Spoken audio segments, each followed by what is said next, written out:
everybody. So the NHL offseason is officially here with the Stanley Cup over, and with it brings a lot of big names on the trade market, especially with the expansion draft coming up and expansion draft possibilities as well, with some pretty big players ending up possibly going to Seattle.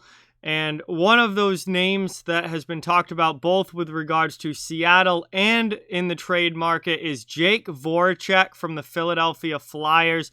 We're going to take a look at that whole situation today, as Voracek, it's already been said that the Flyers will leave him unprotected in the expansion draft, hoping that Seattle will take him. And if Seattle does not take Jakub Voracek, then the Flyers will be working the rest of the summer to try and trade him before the start of next season. So we're going to delve into that here. Before we begin, I just ask you to please hit that thumbs up button and subscribe if you haven't. It helps out the channel so much and is greatly appreciated. But let's start taking a look here. Jakub Voracek and the Philadelphia Flyers. Obviously, the Flyers had a very disappointing season last year. They're a team that is expected to make some significant changes this offseason. And, obviously, getting rid of Jakub Voracek would certainly be a significant change. Philadelphia didn't make the playoffs last season and really weren't even that close, and that is unacceptable from their perspective, given the roster and the team that they have. So big changes are expected in Philadelphia this offseason.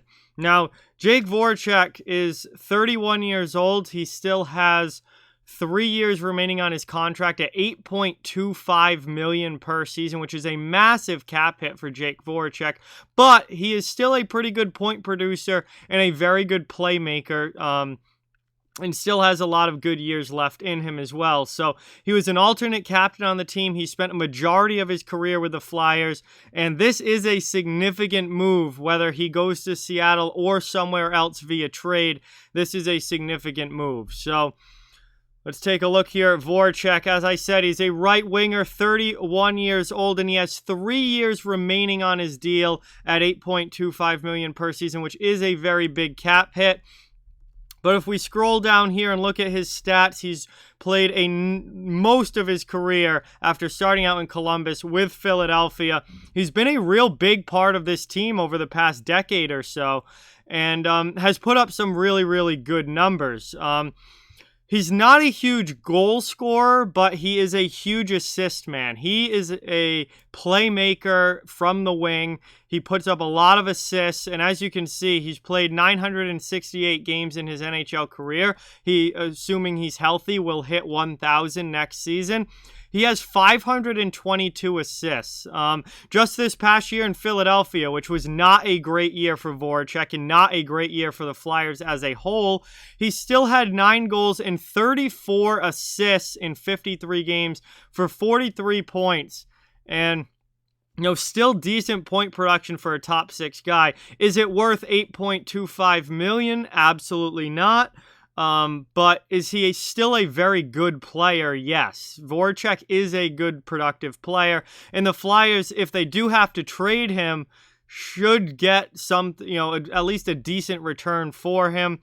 The year before last, in 2019-2020, where the Flyers did make the playoffs, in 69 games played, he had 56 points. 44 of those were assists.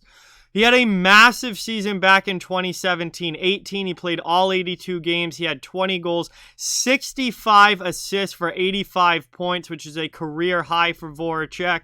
That was his best year in the NHL from a point production standpoint.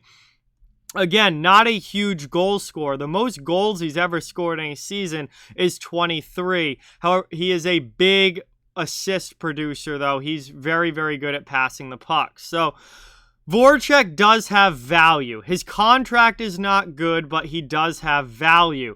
And I think Seattle would be a great place for him. He's still only 31 years old, so it's not like he's going to drop off a cliff. He's not quite a point per game player, but he is, generally right under a point per game, and has been for the last, number of years. He had 66 points in 78 games in 18-19. He had 56 points in 69 games in 2019-20. And last season, he had 43 points in 53 games. So he's not quite been a point-per-game player the last few years, but he's been like right under that. Seattle could take on his contract. Obviously, Seattle is an expansion team.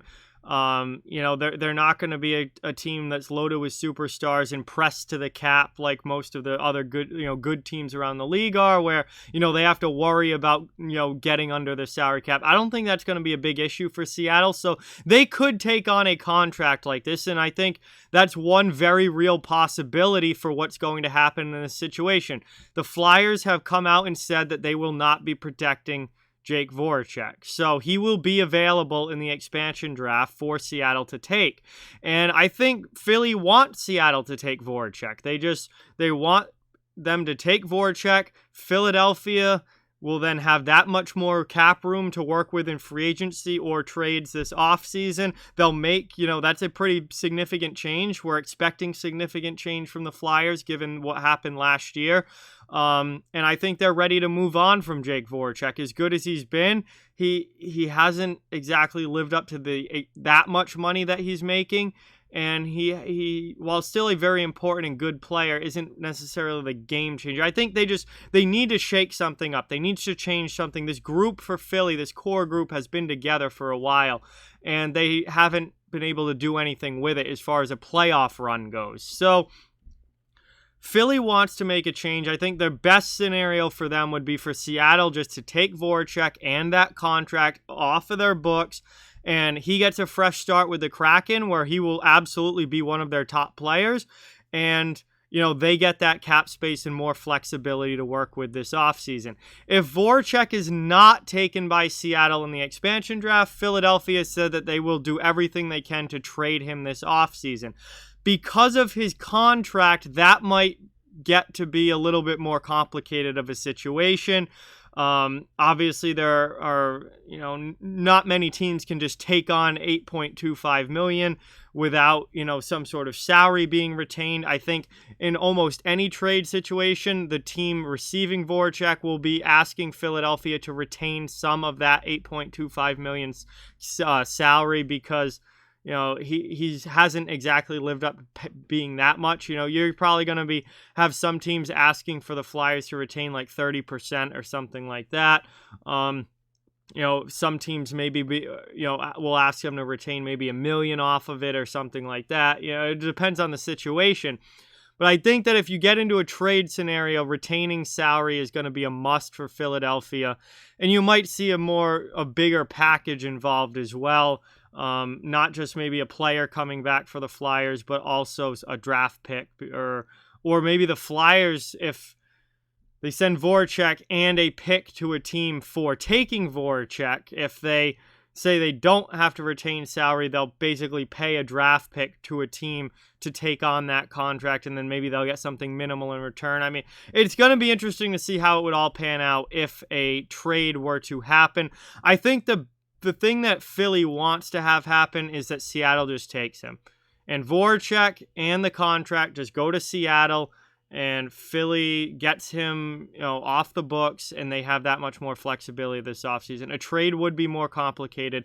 But either way, it looks very, very, very likely, almost a guarantee. I mean, nothing is guaranteed until it actually happens, but it is almost a guarantee that Jake Voracek will be wearing a different uniform this coming season, and that he'll be playing for a new team in 2021-22. So whether that's via expansion draft or whether that's via trades, Philadelphia is doing everything they can to move Jake Voracek this offseason, and he will likely be one of the multiple star-level players, big-name players, who will be on new teams this coming year. So with that, like, comment, share, subscribe, follow on social media. All those links are down in the description. If you'd like to further support the channel, the links to our Patreon, merchandise store, donation link, and channel memberships are down in the description as well. Keep spreading the word about this channel. Let's keep this thing growing. Thank you very much for watching. Hope you enjoyed the video, and I'll talk to you guys soon.